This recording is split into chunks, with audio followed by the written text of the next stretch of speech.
अमेरिकेत बऱ्याचदा आम्ही रेसिडेन्शियल हॉटेलमध्ये राहिलेलो आहोत, पण रेडवूडमध्ये ते हॉटेल बरेच लांब होते. त्यामुळे एअरबीएनबीमधून आम्ही 2 BHK घर बुक केलं होतं, जे समुद्रापासून सुद्धा जवळ होतं आणि फुल्ली फर्निश्ड होतं. अगदी घरासारखं 2 बेडरूम, हॉल, संपूर्ण किचन. किचनमध्ये सुद्धा लागणाऱ्या बऱ्याच लहान-सहान वस्तूंपासून अगदी तेल, मैदा, साखर, अमेरिकन जेवणासाठी लागणारे बेसिक मसाले, अशा बऱ्याच वस्तू असतात. $150 ते $200 पासून हे रूम असतात. इव्हन फ्रीजमध्ये ना हॅश ब्राऊन सुद्धा ठेवलेले होते. त्यामुळे सकाळी नाश्त्याला आम्ही तेच खाल्लं. मस्तपैकी चहा वगैरे बनवला आणि इथे 2-3 गेम्स सुद्धा होते. आपल्याकडे जसा नवा व्यापार असतो तसा इथे मोनोपॉली म्हणून एक गेम आहे. मम्मी पप्पांना आम्ही तो सुद्धा शिकवला.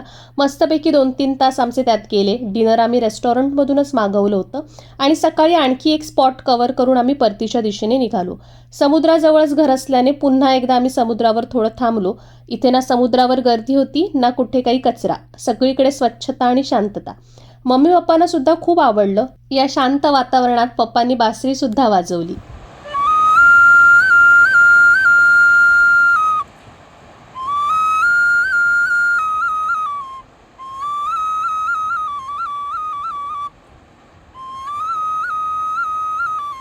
असं मस्त एन्जॉय करत आम्ही पुढे निघालो. भेटूया एका पुढच्या व्हिडिओमध्ये. तोपर्यंत स्टे ट्यून.